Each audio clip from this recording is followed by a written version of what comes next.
Plot twist, aquele momento que você tanto espera para um mistério que já vinha sendo construído há algumas temporadas ou episódios finalmente ser revelado, ou algo que sequer foi mencionado na série. Eles são momentos feitos para mudar completamente a visão do espectador. Se bem executados, se tornam memoráveis. A maioria das séries tem esses momentos, mas o que torna alguns tão emblemáticos são quesitos como tempo certo e execução. Eu vou falar sobre alguns plot twists que eu considero muito bom ou me surpreenderam. Mas antes, aí na descrição, tem alguns produtos de séries, como The Gravity Falls e outras. Se você comprar qualquer coisa pelo meu link, vai estar ajudando o canal.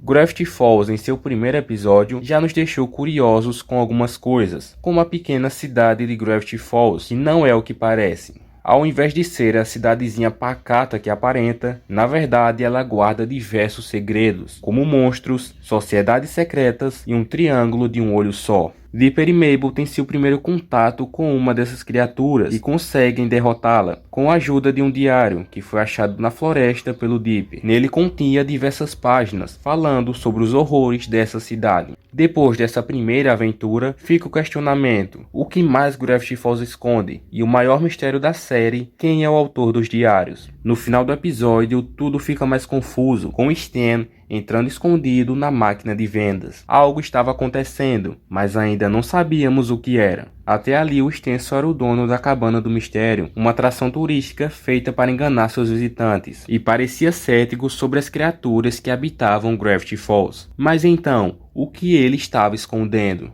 Uma das partes mais intrigantes da série, e uma das que eu mais gosto, são os códigos. Um código que estava desde o primeiro episódio na abertura do desenho, mas só foi descoberto um tempo depois, dizia: Stan não é o que parece. Isso só gerou mais dúvidas, o que realmente o Stan estava escondendo.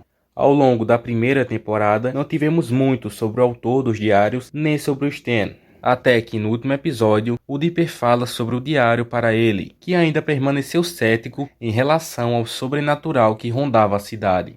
Ele pega emprestado e vai para a máquina de vendas, desce uma escada e revela que ele tinha 2 diários. Agora com o terceiro, ele estava com todos. Usando os 3, ele ativa a máquina, assim terminando o episódio. Isso criou ainda mais dúvidas. O Stan era o autor dos diários? O que era aquela máquina? Isso só iria ser respondido na segunda temporada. E quando ela chegou, o episódio chamado Não é o que parece iria revelar tudo.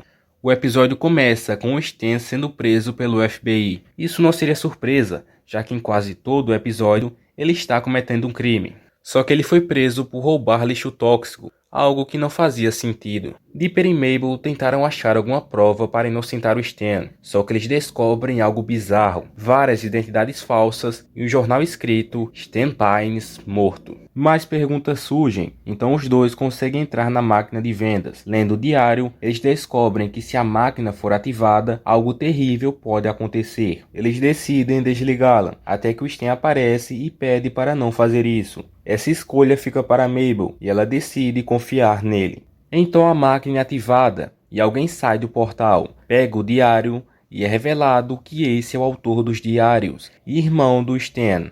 Isso com certeza surpreendeu a todos, ainda mais quem assistiu no lançamento.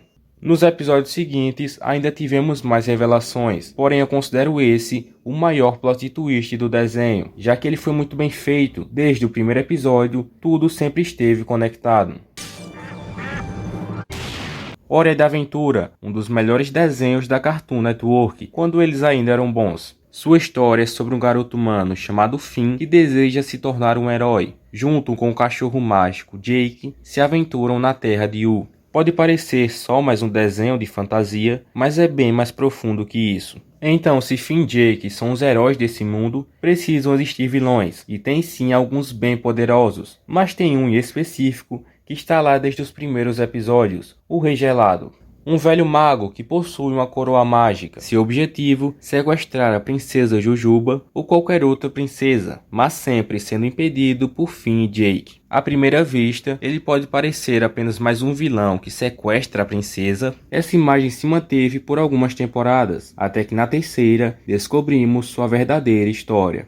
No passado, ele foi Simon Petrikov, um arqueólogo que em uma de suas expedições encontrou a coroa de Evergreen, originalmente construída pelo elemental do gelo. No início cético se ela era realmente mágica, mas após colocá-la na cabeça, descobre seu grande poder. Mas tem um custo, cada vez que usá-la, perder um pouco da sua sanidade e se parecer mais com seu criador. Isso faz com que sua esposa Betty, com medo da coroa, se afaste dele. Mais para frente, durante a Guerra dos Cogumelos, Simon conhece uma garota que estava perdida, Marceline. Eles seguem juntos, tentando sobreviver em meio a esse mundo devastado.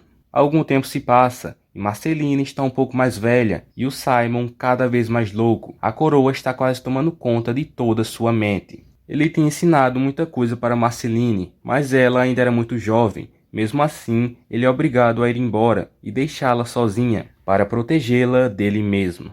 Após isso, ele se isola e finalmente Simon se torna o Rei Gelado. Quando víamos o Rei Gelado sequestrar as princesas ou incomodar o Finn e o Jake, não sabíamos do seu passado e quem ele foi.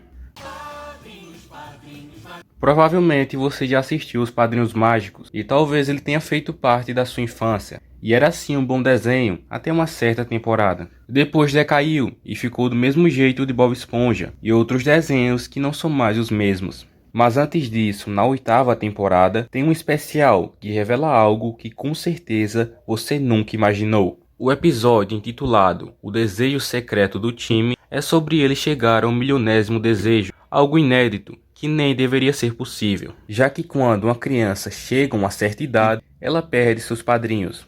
Quando o time atinge essa marca, começa uma grande comemoração, com vários balões de todos os desejos que ele já fez. Porém, o Conselho das Fadas se dá conta da irresponsabilidade dele, já que a maioria dos seus desejos acabam com uma catástrofe. Assim, ele é considerado o pior afiliado de todos os tempos e será julgado. Caso for culpado, perderá seus padrinhos mágicos e terá sua memória apagada. O julgamento começa e o advogado dele é o Cosmo. Se o time já estava perdido, agora isso tinha piorado bastante. Se ele perdesse, não só deixaria de ter suas fadas, também todos os desejos feitos por ele iriam ser anulados. Isso significaria que o Puff deixaria de existir. A situação do time piorava cada vez mais. Porém, a última prova contra ele seria a pior. O time fez um pedido secreto para todo mundo parar de envelhecer e ele continuar com as suas fadas, e ninguém se lembraria disso. Com essa prova ele foi considerado culpado, perdeu suas fadas e todos os seus desejos foram desfeitos. Todos no mundo envelhecem,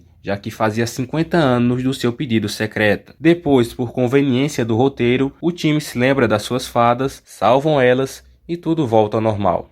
Pensar que em todo o desenho se passaram 50 anos. Por um desejo egoísta do time, ele condenou todo mundo a não envelhecer e nem perceber isso. Com certeza é uma coisa que ninguém imaginou.